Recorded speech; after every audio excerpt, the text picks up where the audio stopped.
back to the forum. My name is Tim Luecke. I am here again with Jason Tang, Anthony Pahnke. Today we're going to talk about the US presidential election. Some of you might wonder why so late. I actually had a colleague or former colleague and a friend of mine at a very famous university who had to give the analysis of the election the day after, and he said he will never do this again.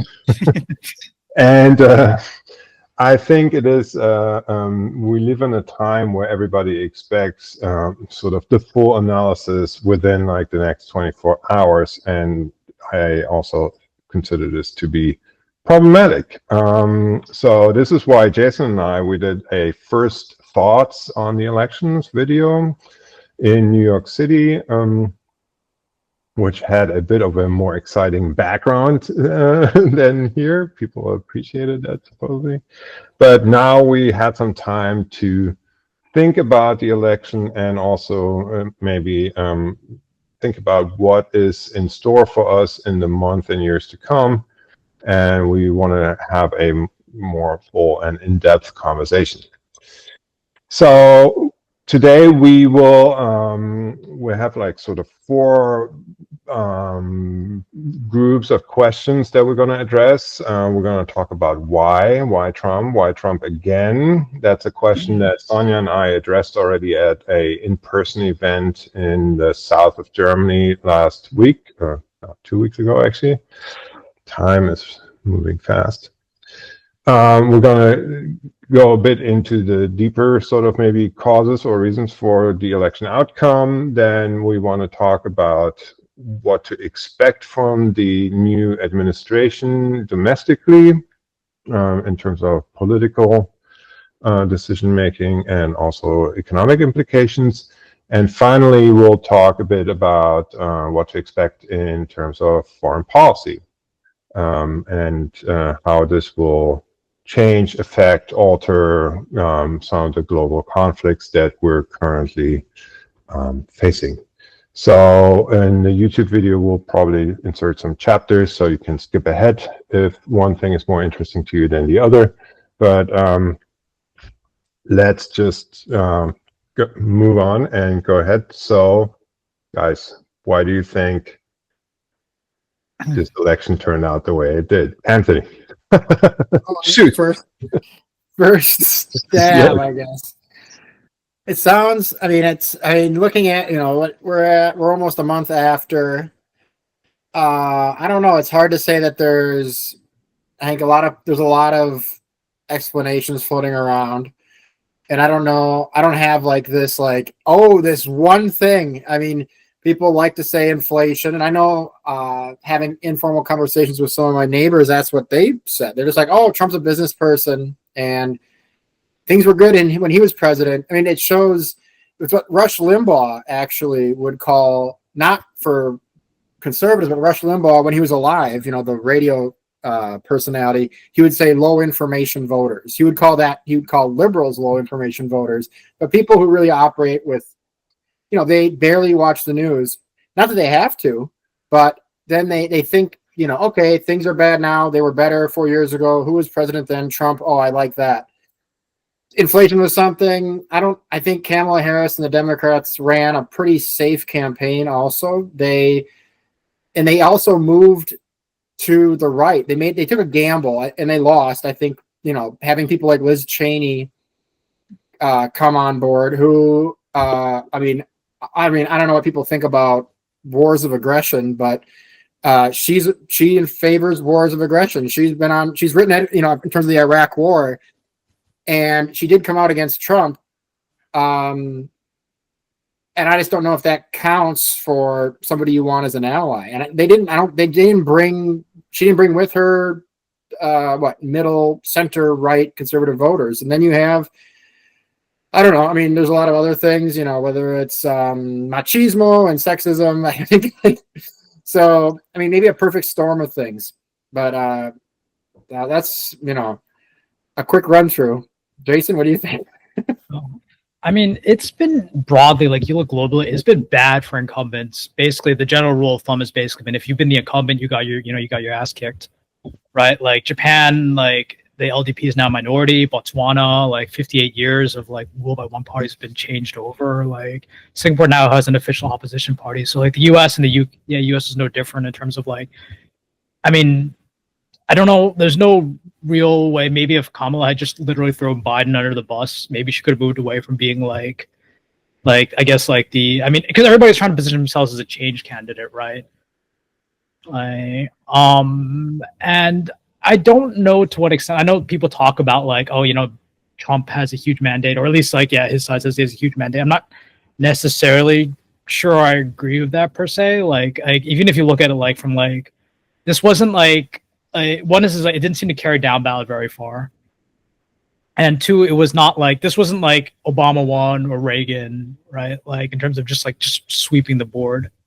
So like, it seems more of like, yes, we hope this guy gets the economics right. But I think there might be a problem if they decide to go like, yeah, okay, we have like a full-fledged like Reagan style mandate where we can just go absolutely nuts.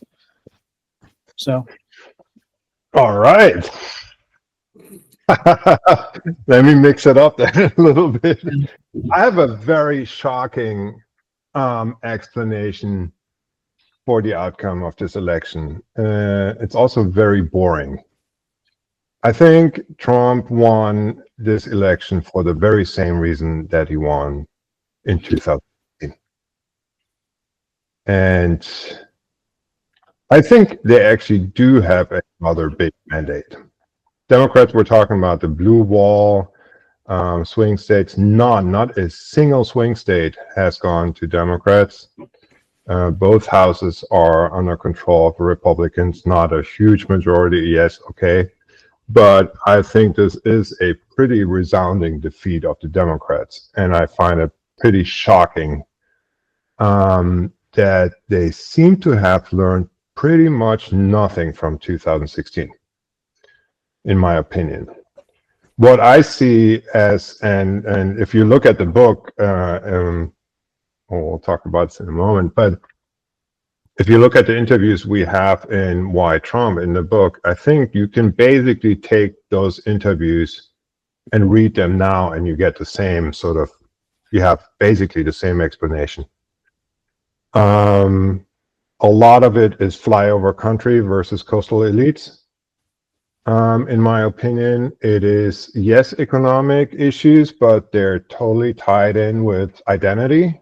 So people in those areas feel like they're being talked down to. The Biden comment about garbage was obviously, I mean, it was so bad that some people speculated he did it on purpose to hurt Kamala Harris, which I find a bit out there. But I do think, and this is why it's a boring analysis or opinion that I'm taking here. This is also why I think no one else has voiced an opinion like this, because it's just boring. It's the same thing. I basically have nothing to add. Just look at the 2016 and everything that was happening there happened here again, just a bit worse. I think you see the entire center of the country is red, pretty much, except a few exceptions as far as I know. And I really would be interested. Well, first of all, I want to give you obviously both a chance to refute me here and disagree with me. But in terms of the campaign, if you have a large chunk of the working population in the country feels like they're first facing economic problems, and I mean inflation is a thing that it's not even necessarily that your situation is objectively bad, it's just it feels bad, and the outlook is not great, and you just see that the money that you have in your pocket like doesn't buy you as much as it used to, and that obviously upsets and scares people. But if this is sort of the situation that a lot of people are in, to then run a campaign where you have Bruce Springsteen, Beyonce, Eminem, and all these celebrities go on social media and whatever and have shows in Oprah and tell people like, you got to vote Democrat, I think is a very, very misguided strategy. And it shows that whoever is running things in the Democratic Party really is out of touch. And this is basically the same thing that we had 2016. And I find this incredible. I find it very shocking. Yeah. Go. I mean, I think James Carville was broadly right? It's the economy stupid. Like, and I think that Donald Trump is acutely aware of that in terms of a lot of policy making is done via what the stock market is doing. If you remember his first term, right? We always got tweets about how the stock market was hitting new highs and everything else like that. So intuitively, I think he understands that. But I just yeah. I mean, So I the just think problem it's bad for incumbents. thing is, Biden won in 2020. That's part of the problem. And he took a lot of the blue states. He took Georgia too, right? The blue wall. So that's something. And I think back then, 4 years ago, people were kind of like, they didn't like the pandemic. They're like, oh, the pandemic sucks. We want something new. And so they blamed Trump. They like Biden. And I think there's something that you said about, the economy. Like, I remember when I was a grad student in Minnesota, there was a professor there who wrote this article, very simple article. And it stuck with me that essentially when the economics go bad, incumbents get blamed, like Jason, what you're saying. This is historical too. Like McCain, the Republic, it's not just incumbents, but the party in power gets blamed. Yeah. So remember Obama? He won probably because of the financial crisis, and McCain lost also because of that. People blamed Republicans. Why? Because they were in power. Now, the actual causal links, they're not there. But then also politicians, it goes the other way. They'll take credit for the economy while they may have done nothing to help it if it's going well, right? I mean, there's almost like this economics is almost, and it's not necessarily entirely true, but the idea is that it can be autonomous from politics. So, but that's something I think that's kind of like adding on to what Jason said. I think the other thing too that I would add though is the Republicans and Trump and the Republicans, they've been very consistent. And really on immigration, they've totally muddied the waters on immigration. It's all about security. They've been hammering this point since Biden was in office. Fox News and Fox News is cable TV, and all those folks, they have radio shows. So they have a widespread network. And they've been hitting this idea of Biden's border crisis for 4 years. And and you can look at the polls now. A majority of people in the United States support mass deportation. And this includes Latinos, a lot of Latinos who vote clearly. Well, they may have been immigrants at one point. They're citizens. Immigration has been dominant in this election, and Republicans own it, and Democrats ran away from it. Kamala Harris was saying, I'm going to prosecute the gang leaders and all this crap. And it didn't resonate with people. Why? Because Republicans have been hitting that for 4 years, every day. So there's that element too. Not very optimistic. Yeah. I mean, all right. Well, I mean, I'm buying the economics argument, and because the question, with your explanation, I'm not sure if it's more of a pattern that you're describing, right? Incumbents have been losing. Yes. Then the question is why, right? So, and what I do have the second block of sort of questions is was this about economics or about identity?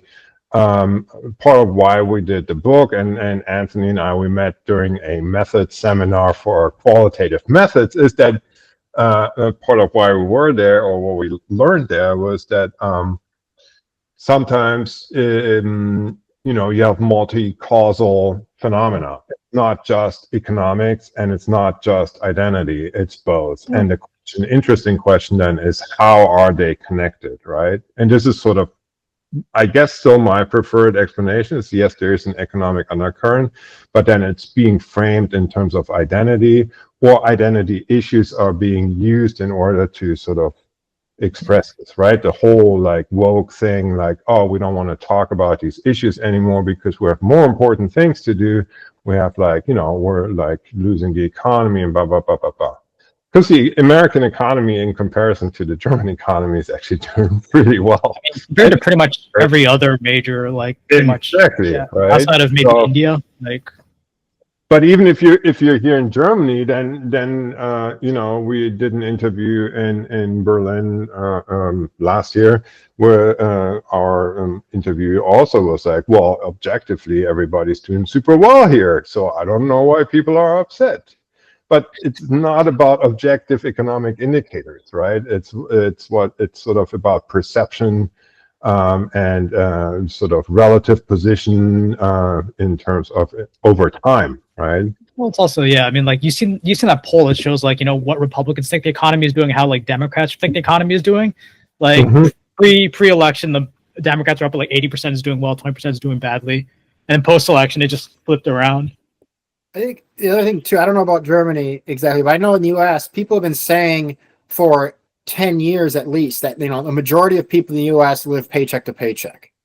So there's this great deal of economic anxiety that Trump, I think, maybe agreeing with you, Tim, like a great deal of economic anxiety that people have been feeling that Trump mobilized. Right. He's like, who's stealing our jobs? Immigrants. Who do we go after? The Chinese. Now, this doesn't make sense, but he's giving you like targets. And the Democrats are like, let's go to college and everybody will do well. And it's like, and there's a book by Michael Lind. It came out, I think, 2014 called The New Class War. People are talking about that now too, but it's a great book. He just says, look, the big division in this country is education. And Democrats have really went all in on college grads. That's the base. That's why we have the map, like you're saying, Tim. The electoral map we have is they've went totally all in on urban white, but not white necessarily, but basically urban, upper educated, upper middle class, the white professional class, essentially. Yeah, or just a professional class aggregate. And it's not working. It's like that. That's from Carville. That's from the Democrats. That's your Anthony Giddens third way Democrat stuff. Tony Blair, remember him? That's this. I don't know if you probably didn't get that ad in Germany, but I think one of the most successful kind of Trump ads that were played over here was basically like that ad where it says, Kamala is with they, them, he's with you. Right. And that kind of ties in. Yeah. It just ties into this idea that like the coastal elites are just worrying about things like, is it Latino? Is it Latinx? Whereas like Trump's going to be like, I want to get, food on your table. Like, and part of it's also like, we don't really, like when you read the financial stuff, like the whole living to paycheck thing is actually kind of like a misnomer because it's like living to paycheck after you pay off your mortgage, max out your 401k, I mean, it's the other weird thing that that I haven't quite wrapped my head around, but like if you ask like a poll of most Americans, they say they individually are doing okay or doing well. It's just everybody else, the rest of the country is hosed. And I'm like, I'm not quite sure how to square that circle, but. All right. Well, then I have two questions. The first one then is why, and we had that discussion with somebody in New York City, Jason, right, and during a lovely brunch. But why are Democrats so bad? Because this is basically what you're saying, Anthony. I mean, we can only guess, but like, I mean, I know Heidi Heitkamp, who signed or wrote the blurb on the back of our book. She had been saying like, oh, why Trump is like the most important question of our time. I actually don't think she really is right about this one. Great blurb, obviously for us, but she is someone she started a project called One Country with a number of other former Democratic senators, and they wanted to bring out sort of the Democratic Party back to the countryside. And I was at a conference where they were, very frustrated with the Democratic Party leadership because they felt like they got no support at all, and that it was all about, the cities, like actually what you described. But so the question is, the conversation I had with somebody in New York was like, well, Democratic Party is a great big machine, and they feel like they have been, had these great successes running things the way they do. But the thing is, 2016 they lost, 2020 they almost lost. It was not very, it was resounding defeat or something of the Republicans, and now they lost again pretty badly too. So I don't see how they can feel like they're doing things right. Why? What's going on there? Anthony, you go. Democrats, what do you say, autopsy? I mean, so John Nichols wrote this book. He's a Wisconsinite, fellow Wisconsinite. Wrote a book 4 years ago about Henry Wallace and the New Deal and the modern Democratic Party, and how the Democrats, I should say the 20th century Democratic Party, and how they have left that base. And he writes about, this, and he writes, and other people too, but this, like they have really made the strategic move in the 90s to go in on the educated elites, right? And it's like, think about it, like they're like, it's kind of like things that you tell your kids. You're like, I want my kids to go to college and make more money and all that stuff. The data seems to support that, right? If you go to college, you get a 4-year degree, you'll make more money than if you don't. So the Democrats really made this wager, and I think like that's a major strategic problem. Now, does it mean then to appeal to non-college educated people? Does it mean go into, start working with religion? That's all going to be read superficially.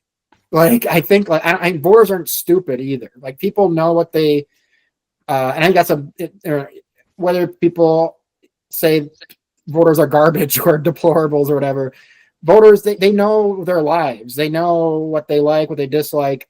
And you have to go where they are, listen to them, and probably also, we'll see what happens, but you have to start with them. And I think another thing too to think about with Democrats is they should find somebody with charisma. Like, that's, I think, one thing that I think is Trump is charismatic. Remember, I don't know if you saw this video. He was in this barber shop in New York saying, like, I'm with you guys. I know what it's like.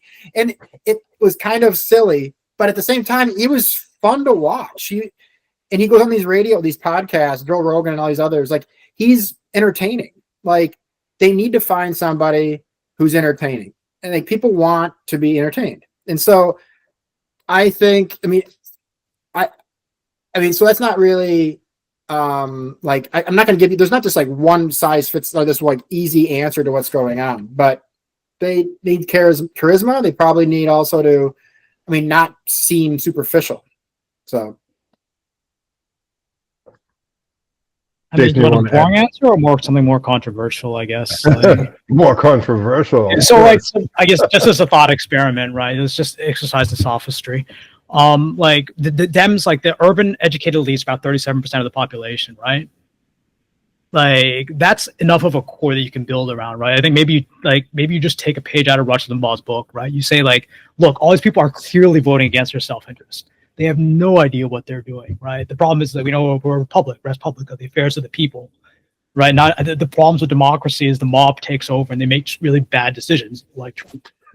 So what we need to do then is to start like restricting the vote, right? Literally going through the same thing. Like, there should be some sort of test, right? Like, in order to vote, we just double down on our thing. And like, part of the problem, I guess, maybe it's just an American thing, but like, if you want a political commissar like class, like, one, you need to institutionalize it, right? You can't have this kind of de facto kind of like, okay, well, like this cancel culture. You need to institutionalize at the lowest levels instead of like having a group committee at top, and you kind of like institute that kind of thing and just go for a much more aggressive, less democratic party where you just basically say, like, look, like, obviously you people cannot be trusted to make the right decisions. So therefore, in order to have our glorious revolution, we will, the people's, the democratic dictatorship. Oh, okay. Now I see why. Yeah. the controversial part. Yeah. So the Democratic Party should become less democratic. Right. Stop appealing to like these, like, because the problem we found is like, people, as voters get more informed, right? But we already, the conversation we had a couple of weeks ago was already that there are the Democratic Party is internally already not very democratic. Yes. Right? Yeah. So I mean, just lean into it, right? Like, I mean, like if you're gonna go that way, just full send. Really do it. Like, yeah, I mean, like, But then I you mean, have a real dissonance there in terms of your image that you're trying to project, right? I don't yeah, know. but I mean, like, I mean, to be fair, like that's really not stopped like a whole bunch of demagogues. Like, like the point is not like necessarily like cognitive dissonance, right? The question is, are you a true believer or are you not a true believer? Right? Like, do you believe in the cause, or are you just kind of like the language Well, is? I mean, It's not like it's politically neutral in terms of which side you're on. Well, I find it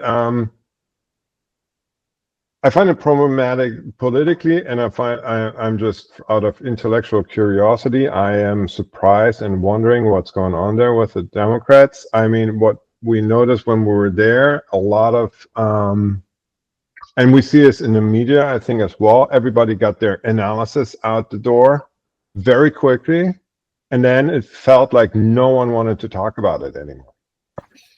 And I kind of understand. It's like, oh God, we just got like beaten, and now I don't want to think about it. I don't want to talk about it. I don't want to deal with this, and let's just hope it sort of passes us. But obviously, that's not a recipe for a victory in 4 years, right? So I also, just because I do like, I mean, as I said during the First Thoughts video, it was in a lot of ways was actually an exemplary election. It was very democratic. We didn't see any huge disturbances, no big problems. People were peaceful. I mean, we were there. We posted a photo on Instagram saying like New York the day after the election is the same as before the election. It was very relaxed, actually. Even the MAGA people in front of Tiffany's were sort of relaxed, and nobody really seemed to care much. So that's a good thing, and I think that's important also to point out. You know, especially people here in Germany were like, "Oh my God, it's gonna like." You're going to have a civil war. I mean, there was a movie with that title in the United States this year, right? I mean, not a coincidence. I have another question for the social scientists here, or us, or Anthony is looking shocked and scared. Because this is the other thing that I find really shocking. There was an article I will send it to both of you in the Wall Street Journal about this. But what I found shocking as well was the predictions, the forecasts, the surveys, everything was terribly, and not just a little bit, it was really, really wrong again. And they were wrong. This was sort of the impetus for us to do the book, Why Trump? We were like, okay, Nate Silver, 385, predicted on the day of the election 2016 that Hillary Clinton would win with 72% chance. It was completely wrong. That's when we decided, well, maybe we should talk to Americans. Then now it's 8 years later, and again, the predictions were completely wrong. What fared much better were the markets, right? And we'll get to Jason in a moment. But first, Anthony, I want to hear your take on it, because at this point, one should have been able to factor in the most obvious reasons for why surveys don't work so well. Yeah, but I don't know. I mean, I think it wasn't as bad as 2016, and they all. I mean, look at all the races, the swing states. I mean, Trump won all the swing states, but he won them with between 1 and 2 percentage points, which was within the margin of error in all the polls. He did win them all. I think that, and there's a lot of things that were being predicted that also did come true. Like there was a shift in the Latino vote, a shift in the black male vote. People knew that, going in. I think, I mean, in terms of being wrong too, like I think that, polls are a snapshot at one point in time, and they also have, and so things are changing as polls are being taken. And the last poll is the election, and it's the biggest poll. And I think like this is why probably like there is something, I don't know how exactly you measure it, but something like political momentum that goes into these things too. Like people see a tendency, they may vote a certain way. I think that, they talked about Harris had a certain kind of bump after the convention and so on, which really, I don't think was really a bump. It was like a recovery, like because Biden was losing support, she got that back, and it didn't budge after that. So, or rather, it stayed pretty consistent. And I was like 50-50. And look at the general election, like what we're at now. I think Trump is under 50% of the popular vote, but he's won. But I mean, that also includes California. But it was in terms of numbers close. And in those swing states, it wasn't like he got 60-40% or anything in any of those states. It was all between 1% and 2%. So the polls were kind of right. I mean, so that's, yeah, I don't know. Like that's, it wasn't as bad. Like, yeah, people had Clinton up 7 points in Wisconsin in 2016 and she lost. I didn't see any polls. The one that was the outlier was Iowa, saying that Trump was losing in Iowa. And everyone laughed at it like a week before the election. And he did lose bad. And that poll got national attention because it was so bad. So. Okay. Jason. Well, I mean, so I guess the way one is like, I think people also misunderstand, like, maybe it's just a statistical thing in terms of like, you can have a 50% chance or 50% chance and still have a total blowout, right? There's no correlation between the two. The other point is I think like the way I guess I would think about it is it's like, so like assume voters have like a set of policy preferences. I don't know if this is the right way to think about it, but like assume it's roughly it's probably normally distributed, right? Like, so you have this idea of what the median voter is. And like for basically the past, like since basically this turn of the century, we've had this idea of like, okay, this is what Republican voters are. This is what Democrat voters are. Somewhere around 2016 or so, there was that shift. Like, and I think the problem is like, if you're trying to poll for that median voter set, like, but the median voter set has shifted, right? Your polls are going to be just inaccurate, which is why it's useful to have, like, I guess, going to Anthony's like point about like a charismatic politician, but also like an instinctual politician like Trump, who kind of can sense that, oh, there's been a shift here somewhere. Maybe it's lucky, maybe or whatever it is, but the idea being that like, oh, the actual preferences of the median voter are shifted, so I'm going to shift over to meet them. Versus like if you're just relying on the polls to say like, okay, this is what's polling, right? We're just going to do A, B, C, D and try to hit these points. Like if your distribution is wrong, then you're kind of screwed because you're appealing to somebody that isn't there anymore. Yeah, I mean the some of the common reasons for why polls were wrong back then is also that people don't answer their phones anymore as much as they do. Only certain people answer their phones. Trump voters in particular, given the polarization of the country, don't want to talk to pollsters anymore. But that's the thing, right? At this point, we're 8 years out, and you should have been able to incorporate that into your polling or statistically like factor that.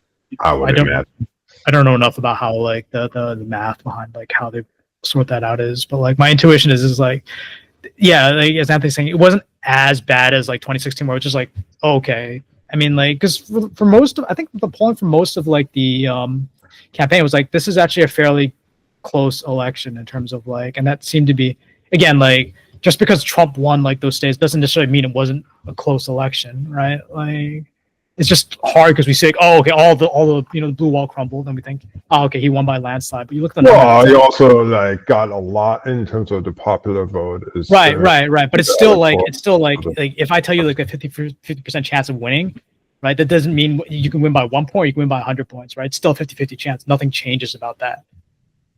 Well, the question then is that I always ask myself is, I mean, given how many millions of dollars are being poured into polling, right, especially by parties, the question then is like, well, if I listen to you, then why would I do this in the first place, right? Because it doesn't tell me pretty much anything really. That, I mean, now I'm being provocative, obviously.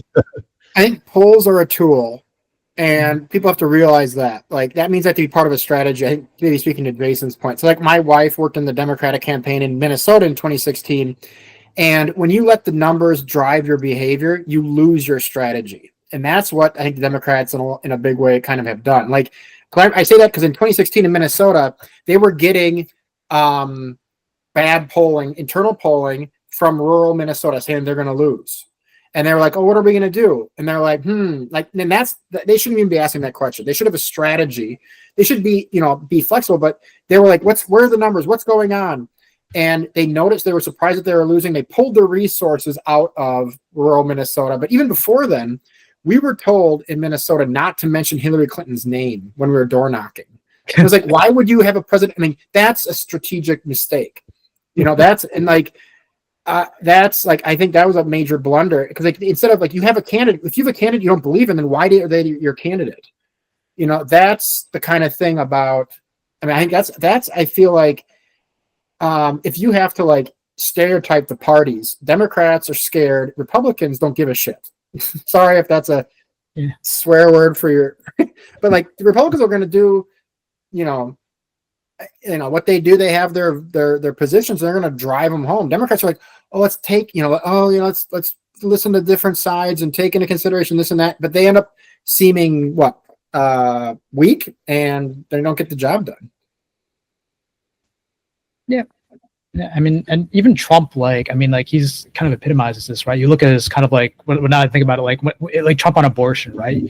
Like he repealed Roe v. Wade. He said, all right, we're done, right? We're not doing like the whole federal abortion ban. Like, all the pro-lifers supported me. I'm appointing RFK Jr. to be head of like the, I think HHS, pro-lifer. Like, we're done with this. Like, this debate's done. Like, so you push to a point, and then you just kind of like to have the sort of like the political instincts to say like, okay, we can't, like, we're not going to get 100%. We're going to get 80%. Just call it a day. And Trump had a great strategy. It was like they knew that reproductive rights were a loser for them. So what do they do? It was like, get rid of that discussion and hit immigration and hit inflation. That was it. Like, get away from reproductive and just hit those things. Doesn't matter if you're right or wrong. Just like, there's a border crisis. It's migrant border crime. There is this one person who's been killed, and that's what we're going all in on that, right? Like, they just, that's a strategic move. All right. No, I still want to bring this question in. I think I already sort of know the answer given your comments so far, but do you think, because we were bringing up Latino voters, African American voters, that they've been like moving towards the Republican Party in this last election? Do we see a sort of changing of a more structural change in the political landscape in the United States, where we have these parties attract different types of voters than they used to, or not? I mean, I hope so. Like, 'cause I think the balkanization of voters is really, really broadly unhealthy for any kind of democracy, where it's just literally like, because like, I mean, like, it's just unhealthy to have like 80% of a voting block. It doesn't matter whether you're like, evangelical Christian or like African American. It's just not healthy as far as just like how it should work. And I think like, yes, there is a scrambling. And it's also like, the funny thing about immigrants to America is that they tend to vote like Americans after a generation or two. It's just how it is. And like, it generally ends up being that like first-gen immigrants are actually generally the most anti-immigrant, because I guess the argument is like, from their point of view, yeah, like, we got to hear like the legal, legitimate way, right? And now like they see this border crisis and what have you, but because the border crisis has been represented as security. It's like, they break into my car, they cross the border. It's the same thing, and that's wrong. It's incorrect. Like, but like I said, like the Democrats have dropped the issue. There was legislation in 2021. I mean, hindsight's 2020, but the U.S. Citizenship Act or whatever. There was real legislation for immigration reform. The Democrats dropped it. Like, they just didn't back it. Like, if they would have gotten rid of that issue, Trump would not have been elected. But they didn't have the guts to do it because they're scared. Because people criticize them. Because the country's very divided on immigration. But they ended up forfeiting that ground to Republicans. And so like that's and I think Jason's saying about like, you see this trend in immigrant communities that like there is this becoming more like, at least I should say in the Latino community. My family, my wife's Mexican, and we have all kinds of Mexicans in the family. Like, you see this, people get documents and then they Yeah, they're like, you know what? Yeah, I'm a business owner. I worked hard for this. I did this. And they're like, who says stuff like that? Republicans say stuff like that, not Democrats. Democrats are like Latinx. I'm like, Latinx? That's my priest doesn't say Latinx. What the hell are they talking about? And but at the same time, I don't know if these are shifts. I mean, it shows that people, again, like voters are not morons. Voters think for themselves. Like they're capable adults and they look at their menu of options and they make a choice. And as one thing I was upset about, I think after 2016, people were like, why did Trump win? Racism. It was like, well, the same people who voted for Trump also voted for Obama. And last time I checked, Obama was black. So at least I don't think people all of a sudden were like, you know what? I'm getting my Klan robe on. It's time for me to become a racist. Race exists, but it's not like defining or essentializing. So that's what maybe this election shows. It just shows that politicians got to do a better job of winning voters. So, well, I'm glad you brought up this issue. Like, voters aren't morons. I mean, this is one of the big reason or a thing that still keeps me going or keeps us going with Transatlantica, right? We actually do think that people are reasonable human beings. So they can reason, they make decisions. What I find worrisome, and that's where I would go back to my initial point of we see the same reasons here than we saw in 2016, is that the Democratic Party sometimes really has a way to talk to voters as if they're morons. I mean, the basket of deplorables, the garbage, and again, sometimes the whole idea, like, it's all about misinformation. If we just get our message out to these people, if we just make them understand, they will see the light, they will vote for us. Yeah, right. well, and it's just like, come on, guys. It's really, I mean, that attitude itself is why they vote for someone like Trump. Right. And actually, I would like to see them do a better job. It's not like, I mean, I know I sound like I'm just bashing on Democrats and being like, yay, Republicans, but I'm doing this because I want the Democrats to do a better job. And I find it stunning. But I mean, to be fair, like parties are large vehicles and they're like ships, right? They take a long time to turn. I mean, you look at the Republicans during the Obama era, like during the Clinton and Obama eras when they were out in the wilderness, it was just like an absolute clown fest.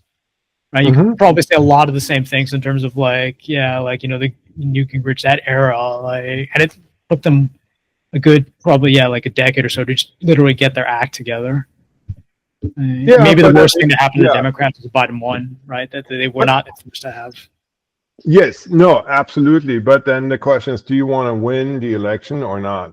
You can say this is a big tanker. It's really hard to move. That might all be the case. But then, okay, then you just got to settle in. Or then you should actually, that's another or even stronger argument for saying like, okay, now we really need to go into a monastery retreat and really think hard and long about how we get out of this mess. Right? So, and kind of the last question I had on this particular section here is like, what do Democrats need to do in order to win next time? One, I agree wholeheartedly, is they need a more charismatic person. Who that would be, I'm not sure right now, but I also think they just somehow really bad at self-critical reflection. But yeah. Yeah.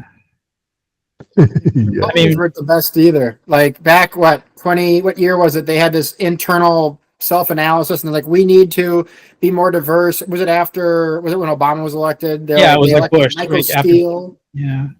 They had Michael Steele become their chairman and all that for the RNC. Like, we need to be diverse. We need to incorporate. And then they get the exact opposite. And then Trump just drove that party, right? Like, and he's in power, you know? So it's like, I don't know. I think it's kind of, I don't know. I know Transatlantica does retreats and I question, like, I've been on a lot of retreats for a lot of different groups, and like, sometimes they're meetings, but they have to, like, they can be meetings and then have just no impact. Like I've had for organizations, we've had meeting retreats, and then like we come up with a plan that we never implement. And I've been at a lot, very, very often. And I mean, we think of famous retreats like the Bretton Woods meetings or something, where like but those are the exceptions. Those are the exceptions. So I don't know if the Democrats need to do a retreat. I think a lot of this will be like they're definitely on the defense now, you know, and so they're going to have to react in real time, like to things that happen, and they'll have to build momentum. Like they've gotten punched, and they have to counter punch now, and that'll be like you'll see what happens, they're in the next year, and see there. So we can't like come up with this plan right now. But they're going to have to react and then build from that. They're going to need strategy and some people who are flexible. I guess my hot take is they probably won't have to do very much just because of like when this is nothing to do with like the actual politics of the thing, right? Like let's assume that Trump, like everything that Trump says, like he's 100% accurate, right? In terms of like everything he says is going to come true. Like you're still dealing with like broader, large global secular shifts towards instability. So bad stuff is going to happen. And like the general like response to bad stuff happening, like even if it's not within your control at all, right? Whether it's pandemic or inflation, well, inflation was in our control, but like if it's a pandemic, right? You just vote the bums out, right? And like there are just larger secular, like global trends that are leading towards, I think, more instability. So like it could very well be the case that like, because like Trump's power is going to peak in about a month or so, January 20th, right? After January 21st, he's got a couple months, maybe a year. Then everybody's going to be in midterm mode, like, and he's the lame duck. So like, there's a lot of runway for things to kind of go. Like, and the danger is that they don't learn their lesson. They just say like, okay. That's a nice segue then to our next section. What to expect from the incoming administration? You say it's basically like, and then that's it. I mean, we've seen a lot of sort of nominations now that have been rather controversial. Here in the German news, always like, well, or the German news I read, let's say Spiegel predominantly, it's always like, oh yeah, it's confident, it's people he trusts, and it's just like very close family, people to his who are close to his family. And I'm gonna say something provocative here, I guess, as well. I was puzzled by this because I was like, okay, yes, you do obviously need to have a certain expertise for a particular office. At the same time, I do not see the negative aspect of nominating people you trust and who are close to you. I think actually that makes a lot of sense. I would probably do the same thing. So, Anthony would be my Secretary of Agriculture. And Jason would be my finance. You'd be the professional court jester. Right. When you bring back the jester role, it's important. Yeah. Treasury, Jason. So, yeah, I mean, I have a more particular one. But what do you think in general? What do we... is the world going to end? Is Elon Musk going to kill the federal government? Or any thought on that? Domestically for now.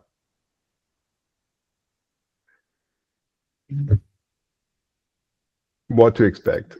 Domestically? Or you mean... Yeah, in terms of domestic politics, because I want to... Yeah. In the before, so it's going to be amped up immigration enforcement. You're going to have like he's going to on the first day he's going to have all kinds of executive orders ready, like sending troops to the border and stopping all the Biden era immigration policies. That'll be something. He'll like take something about I forget the something about trans people either in the military or in federal programs or something about like outlawing trans. I don't know, something with trans people and in like there's something about that and like. He'll do all those minor things, like those things. I mean, they're important in a way. They're more messaging things. There will be immigration enforcement. There will be more efforts to collaborate with local law enforcement. There will be more arrests. I mean, that's what I think. There will be a trade war, at least the posturing for that. And there will, tariffs and all that. And people will be scared. And then I don't think there's anything really different from bringing on Elon Musk and giving him a fake job doesn't really like it's not a revolution. So we've seen this before, and it's like he makes Trump and his government. He makes a lot of noise, and then things do happen. Like he makes a ton of noise, like the world is changing, and then it's just like poof, and you're like, oh, something did happen, but it's not like cataclysmic. Right. I don't know. That's just. I mean, we can go in more detail, but Jason, what do you I'd think? say his like cabinet picks give me like there's again two kind of vibes. One is what you would consider like I mean they're Republican definitely, but they're kind of like what you would more consider technocratic, like not beyond the pale. Like you have Doug Burgum and you have like Chris Wright, right, for both the energy side, and you and on the other hand there's like what I would call like the bomb throwers, right, the Tulsi Gabbards, the Pete Hegseths, right, you know, the Kash Patels, and like.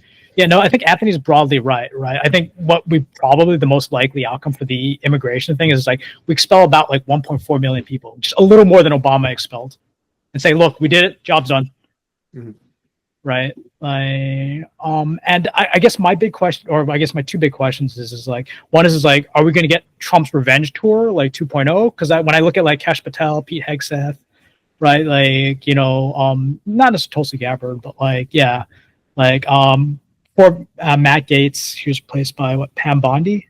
Yeah, like I mean, these are all kind of like make America Florida again. But the idea is like, yeah, we're gonna like, I mean, like, is he gonna go through that, or is he gonna try to do, or is he gonna lean more towards a technocratic like Doug Burgums of the world? I don't know.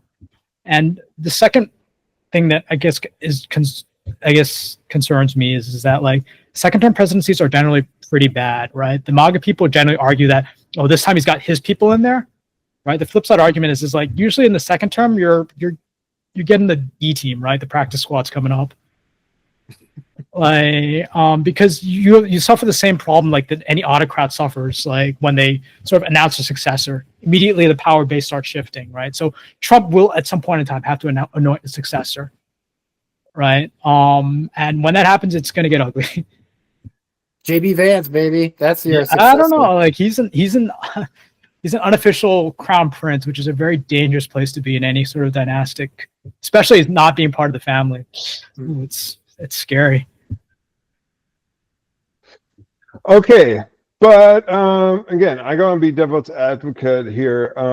Still, I think, I mean, Elon Musk has a made-up job, which all right, I buy that. But the general idea is not wrong, right? I mean, Germany is basically known for its terrible levels of bureaucracy. We just got reports here on the amount of waste and financial like waste that's taking place in our government. The German government and the ministries, some of the ministries have grown by 70% in like a couple of years. It's insane. I mean, the amount of money that goes, and there are people doing jobs. Like I just talked to somebody who's in a ministry in Germany who's like, well, basically they create a new group and they are all high level paying jobs, and those people show up and their computers aren't even there. They can't even do their job for months, and they just sit there and get paid. Right. This is obviously something that really makes people mad when they read it. And again, voters aren't morons. It's clearly something that could be, in principle, theory, be fixed. In practice, obviously, it's going to be very, very difficult. Yeah. But again, playing devil's advocate here, I'm kind of enjoying its role this time, this forum. This guy also just like caught a flying rocket, coming down to Earth.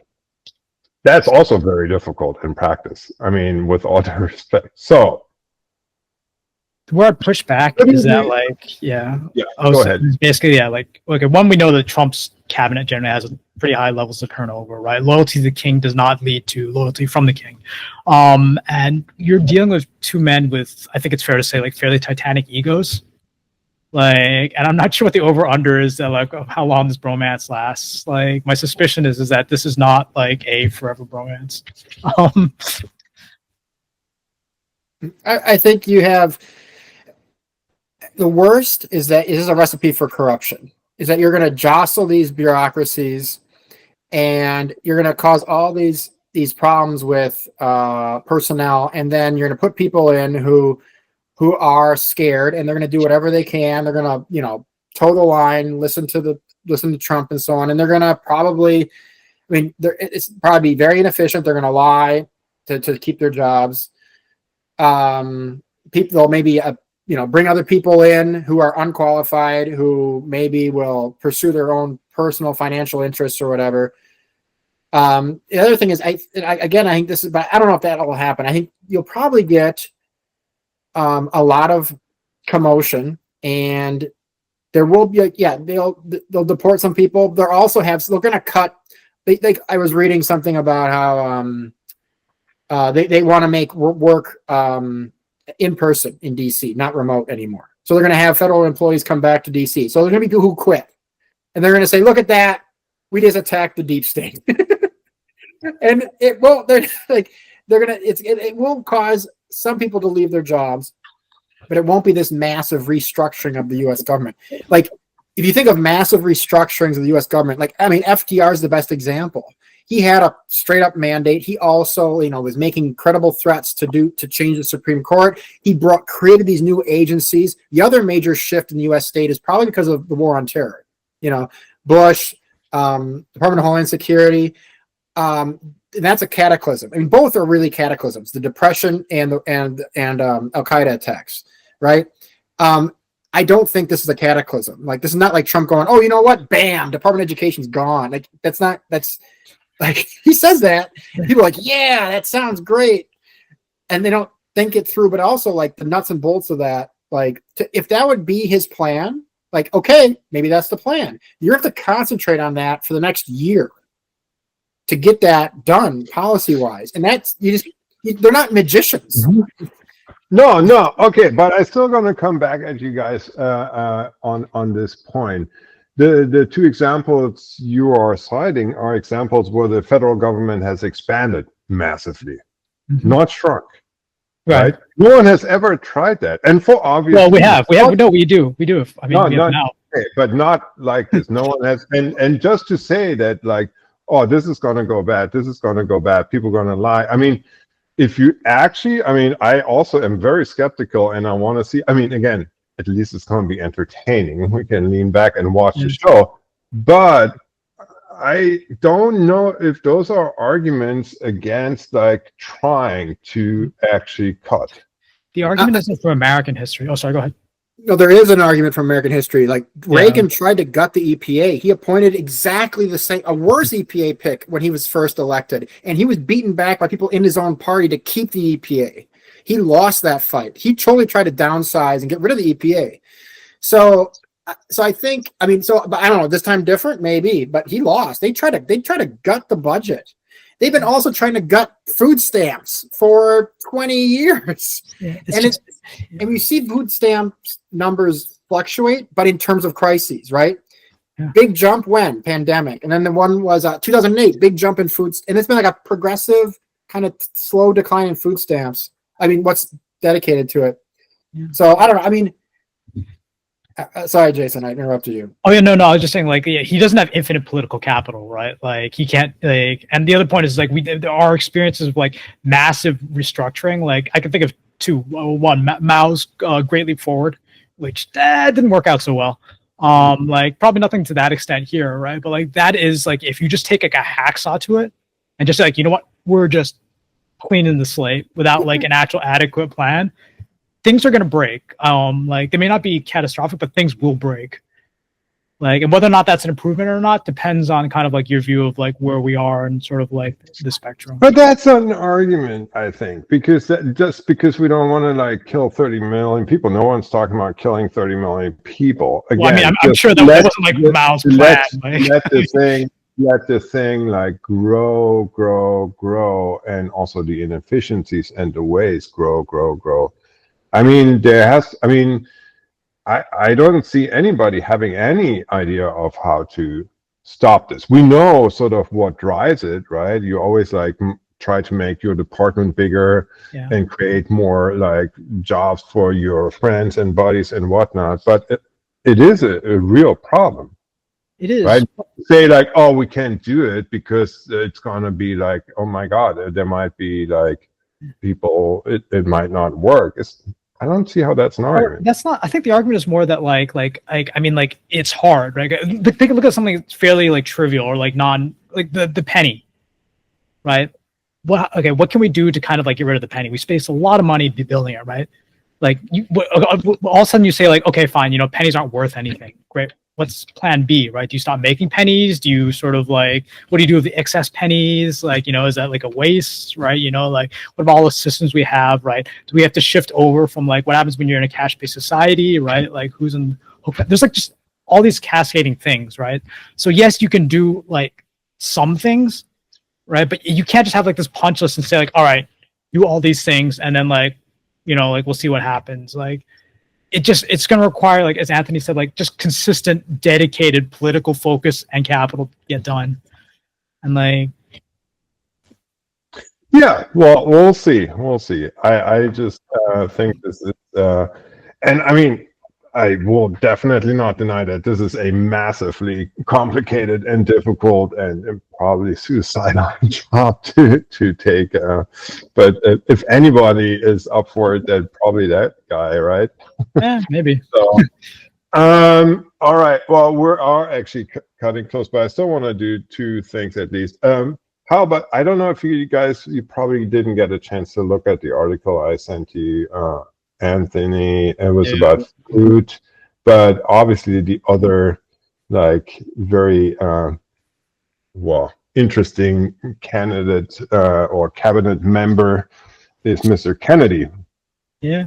Right. And there was an article in the Wall Street Journal, and I actually researched the two authors. They were both in the Democratic administration, and they said that they went against big food and failed, and were wondering if maybe Mr. Kennedy is going to succeed where they failed. And they actually wish him like best of luck to do so, and go through a list of things like school lunches. I mean, this is like,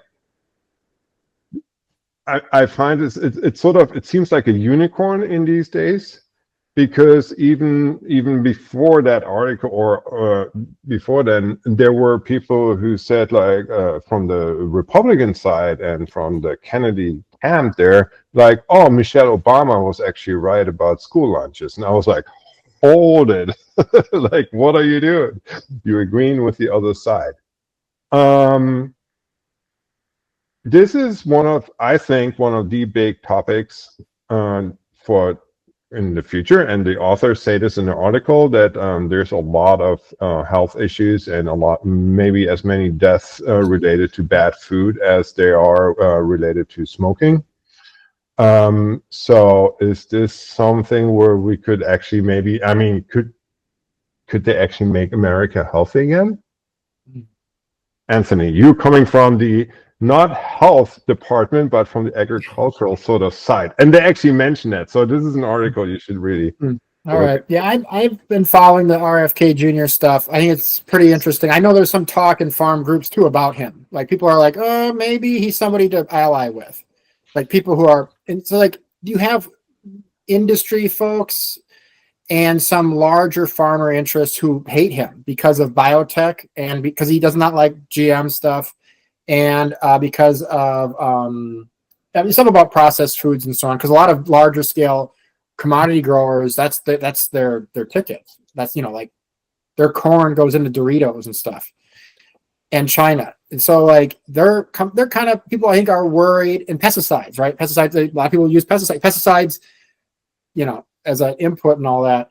So, but there are other farmer groups who are very curious. I would say RFK Jr. curious because of what he says. And I think the thing though that's interesting is, and I say interesting, like is the word here, it's coming from the FDA or should the HHS, but like I don't.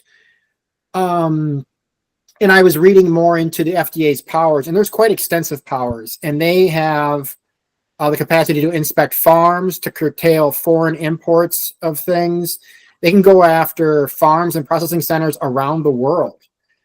They can not just make America healthy again, but they can make American agriculture American again. Now, I don't know I honestly, I've done a lot of lobbying. I've done a lot of writing on the USDA and not so much on the FDA. So for me, it's interesting to learn about. I don't know the opportunities. I know it's another progressive area institution, but that was 100 years ago. So I think there is a lot of chatter in farm, small scale, local food circles about RFK Jr. that is positive. I mean, I should say apprehensive, but like they're like, this guy's better than the USDA secretary. Now, that's if you look through, Brooke Rollins and her endorsements, I should say the positive press, Farm Bureau, National Milk, a lot of the big commodity groups, they all say she's great, right? But a lot of people, small scale farmer groups are not. They're like, this is more the same. Her group, America First Policy, whatever, the Trump policy group, they have nothing on egg, nothing. Like, go to their website, nothing. They have nothing on egg other than oil is good for farmers. Like oil is, and China is grabbing your land, which is, another problem. So RFK Jr. is at the same time, it could just be, a fart in the wind because he could make a lot of noise. And then, you know what? At the end of the day, it's one guy. So, yeah. Jason, anything on that? Pluses and minuses, right? We're going to get childhood polio again because we can get rid of vaccines, but at least we get Mexican Coke. So it'll all be good. No more high fructose corn syrup in our Coke. But I mean, that makes sense. We got nothing. Yeah. Just going to wait and see what the crazy dude's going to do. Yeah. Well, I mean, this is definitely going to be interesting. So, all right. Well, then let's move to the other area that's going to be interesting is foreign policy and international policy. I mean, as we talked about this already, we were in New York City during the election. What was really shocking in New York City was the day after the election, the crumbling of the German government, which now seems to have been planned all along by the liberals. Secretly, I don't find this very scandalous or surprising. I think you should probably do that with a plan. But we have elections in February, and as you mentioned, Jason, it's not really good timing when there's a new U.S. administration coming in, especially if that is run by Donald Trump. He promised he would end the Ukraine war in a day, I think was the idea. We are seeing actually now first signs that Zelensky already did mention they were open to giving away parts of Ukraine temporarily in exchange for NATO security guarantees, which they're not going to get, at least from what it looks like right now. Even the Biden administration is not going to give those. German government is also reluctant to do that. NATO membership would probably be, seems to be the reason why Russia went to war in the first place.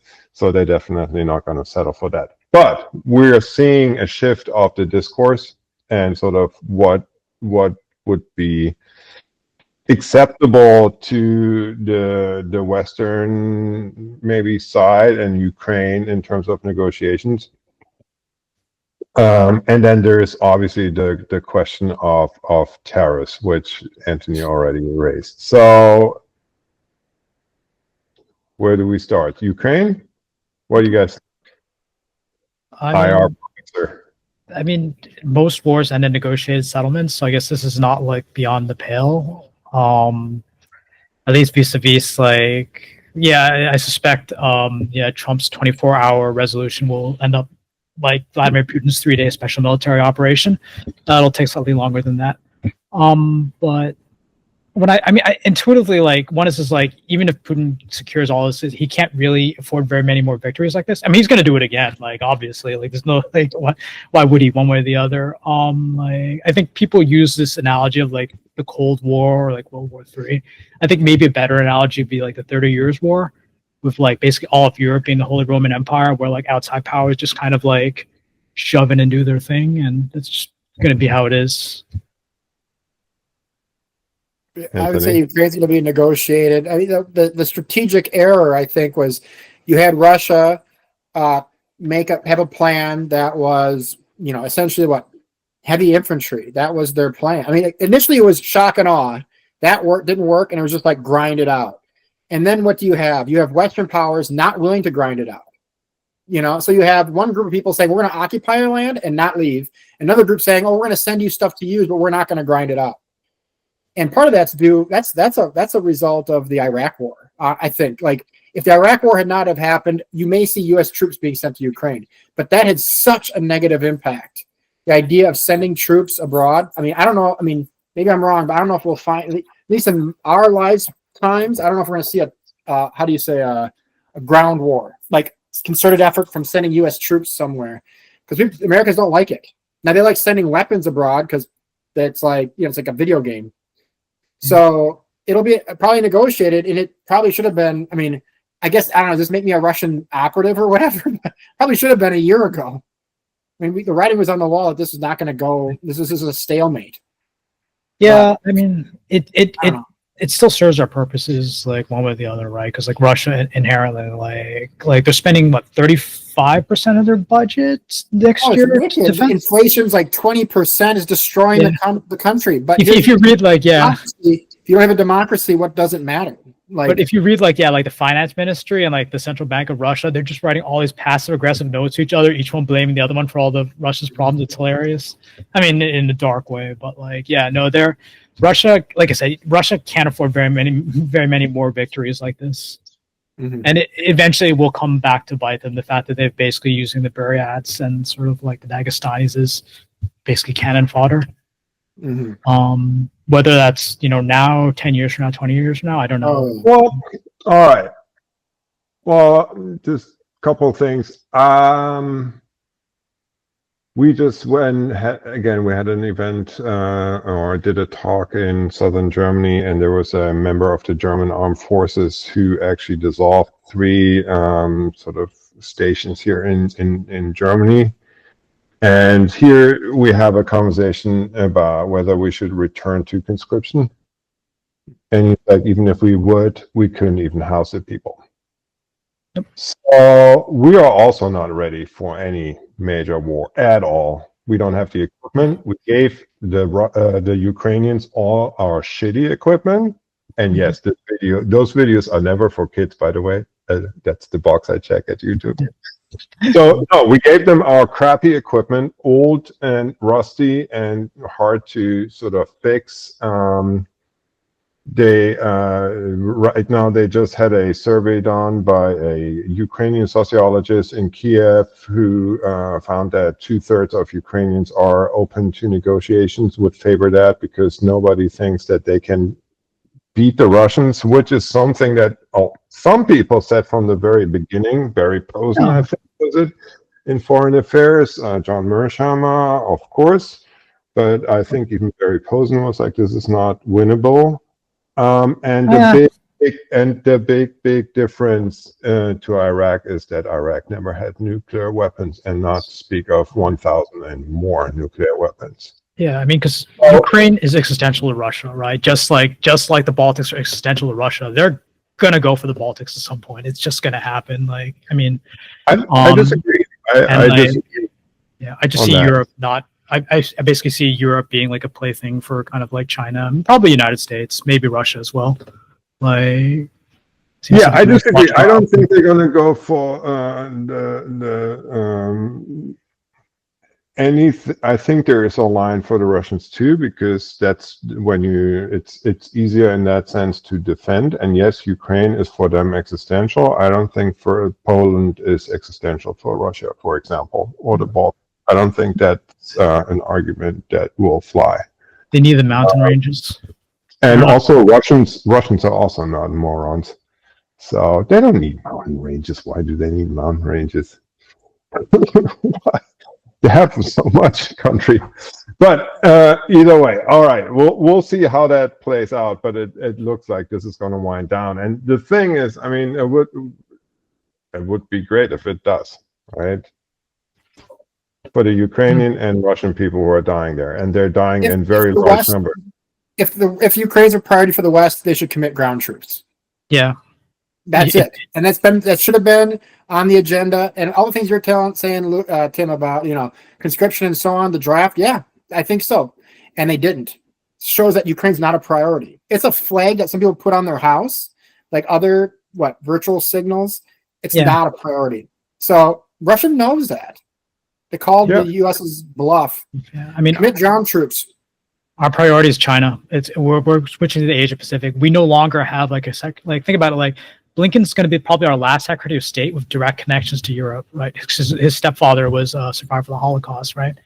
Like the next generation has they're more Rubio has basically no ties to Europe. He's from Cuba, Cuban immigrant, right? Very anti-communist, and I think that's going to be the trend going forward. Our sort of the moorings are kind of the shift. America's shifting its focus one way or the other. Europe is the next Latin America. Yeah, but it might be. Sorry, but I gotta disagree on that one too, because they've been saying that for a very long time. I know in IR, we've been talking about this in IR. The shift, U.S. is going to shift its attention to China. Everybody's been saying. Mearsheimer has been also saying, "I'm sorry, I have not seen that."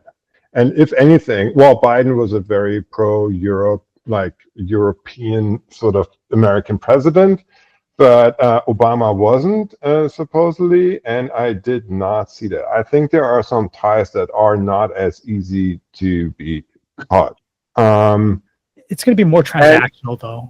That's a thing, right? And the other point I wanted to make is that we didn't make it a priority in Germany either. And for us, it is crucial what happens with Russia. And we flew all the flags. And I've been saying in the very beginning of this, yes, make a conscription. That's actually, ironically, the AfD now is saying that too, because then we should think long and hard about the sort of military adventures we go on. That's always been the argument for conscription of actually sort of pacifists. If the rich boys have to go to war as well, then their parents think twice on supporting those wars. But again, we had good reasons, much better reasons, and all these people went on the street here. They all waved their flags, and nobody wanted to do it. It was already too expensive. And now we're basically what's happening, and it is very sad, and it undermines sort of the standing of the West. I wouldn't go as far as that rather incompetent, in my opinion, Spiegel journalist who said that the election of Trump signals the end of the West. I think that's not it, but grandstanding and not following up is not helping, and it's not going to help for the future with China. All right, last one, and then we're really we're really over.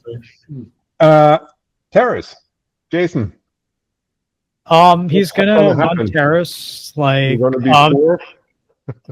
Maybe because there's a lot of tensions in his political platform, right? You want to lower your trade deficit as well as keeping a strong dollar. Those things are kind of mutually incompatible unless you're in a very weird circumstance, like in the 50s or 60s and the 70s, when basically the rest of the world was just still rebuilding from being destroyed. And the way our tariffs work, it's hard because it's Lighthizer was kind of the guy in charge of tariffs before, and he basically appointed his second in command or his successor. So I don't necessarily know he's going to have the same amount of clout. And if you look at the way tariffs were structured, so kind of boring, but the way you announce a tariff, right, and you give 270 days or so to go into effect, which is usually when companies kind of stack up. So a lot of the price increase, whether or not the actual full tariffs go into effect, you're going to be hit with the price increases because the companies are just going to stock it up and say okay, the tariffs are here. So and if you look at the China phase 1 China tariffs, there was a large sort of carve outs, because tariffs are inherently susceptible to I guess you're lobbying if you're charitable, corruption if you're not. Right, because companies are going to line up and say, okay, we need an exemption on A, B, C, and D. So I think it's going to be a lot of bluster, but I think so I don't necessarily think he's wrong in terms of it's not coherent for me to have like persistent trade surplus or trade deficit countries in like so-called like and then like a free trade environment, unless like you want to argue that like America's competitive advantage is that like it's just better at consuming stuff, which is a weird argument to make. Like, and I don't know that tariffs are the best way to do it. Maybe like I still think at some point in time we start going back to the capital controls like we had in the basically up till the 80s. Yeah, I mean, one of the arguments of the author of that, The End of the West, is that like terrorists signal the end of the West. Because it's the end of Germany. Because before then we had like, it was all free market, but that's obviously not true, right? We always, especially when it comes to farming. So Anthony, want to chip in on that? Sure. I would just say, I think free trade is a misnomer. I mean, it's like we've had global managed trade. The last bilateral, I guess say free trade of America's died in 2005. The WTO hasn't progressed since the Doha round. Officially, 2007. The last bilateral free trade agreement signed between the U.S. and another country was Korea, I think, in that same year, I think. So I think, the tariff thing is, I think it's a bridge actually to something else. I think people are really questioning free trade. I should say not just the idea of free trade, but the idea of a global economy. Like people are saying, this is not really working out like we thought it would. I think the Trump vision is, let's build a wall against people and products, get rid of unions, and then basically have this make the U.S. a giant export processing zone. Yeah. And then that no worker rights, no environmental regulations. And I don't think that's a good idea either. But the tariff thing, like tariffs, I'd say maybe, we should, Jason's point on capital controls, maybe we need a more managed domestic and maybe regional managed economies. Like we need to rethink about like directly getting involved, politicizing markets, bringing back quotas, everything from egg products to, control corporations, break them up. I mean, I think the tariff discussion is part of that. Like this is not the end all about, economics. I think the next president will have to seriously add to this discussion. Like, how do we politicize markets? And I would add kind of two quick points. One is because before we had the income tax, tariffs was how governments raise money, right? Just because it's just logistically easier. And the second point is it might be painful for us, but it is absolutely cataclysmic if you're an export-driven country, i.e., Germany, Japan, South Korea. So the point being that there is no I mean whether you like it or not, Trump is a transactional president, and you are going to have to pay for it. I think the Japanese were very, very early on the ball of Abe, just kind of basically buttering Trump up. And I think that's going to continue. Same, the South Koreans a little later. The Europeans, I think, are going to be in for somewhat more of a shock if they don't come into it with a kind of All right. Awesome. Well, thank you guys so much for taking all this time. Yes, we went overboard again, but I also wanted to sort of bring a bit more contestation into the conversation, so that we have a bit more of a discussion, which I think is good and healthy. But I think we're pretty much all on the same page. We'll see if Elon pulls it, and we'll see what Robert Kennedy's doing. Thank you so much.